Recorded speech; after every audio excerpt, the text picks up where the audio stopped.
सत्संगत जी, धनंकार जी, आज एक कहानी सुनते हैं। एक बार एक व्यक्ति किसी स्थान पर पहुंचने के लिए पैदल यात्रा कर रहा था।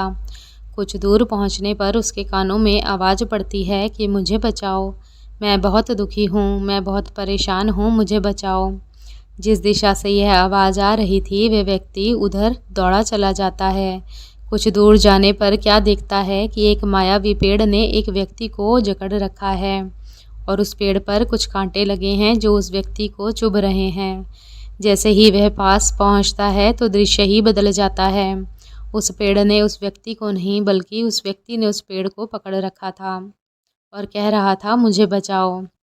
वह कहता है, अरे मूर्ख, इस पेड़ ने तुझे नहीं बल्कि तूने इस पेड़ को पकड़ रखा है। तू अपने हाथ ढीले छोड़ और अपने आप को पीछे धकेल, तू बच जाएगा। परंतु सत्संगत जी, वे व्यक्ति उसे मना कर देता है और कहता है कि मेरे दोनों पैर काम नहीं करते। अगर मैंने इस पेड़ को छोड़ दिया तो मैं धड़ाम करके नीचे गिरूंगा। वह व्यक्ति कहता है कि तू चिंता मत कर, मैं अपने दोनों हाथों से तुझे संभाल लूँगा। वह व्यक्ति उसकी बातों पर विश्वास नहीं करता और छल समझता है और सोचता है कि कहीं मैं यहाँ से भी जाऊँ और वहाँ से भी जाऊँ। सत्संगत जी, वह पेड़ को छोड़ता नहीं है। यही अवस्था मनुष्य की होती है।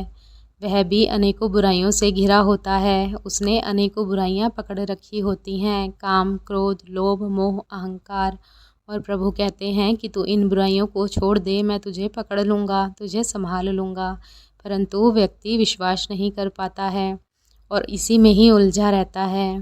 तो आओ सत्संगत जी, कहने का भाव यह है कि यह जो बुराइयां हैं, इन बुराइयों ने हमें नहीं बल्कि हमने इन बुराइयों को पकड़ रखा है।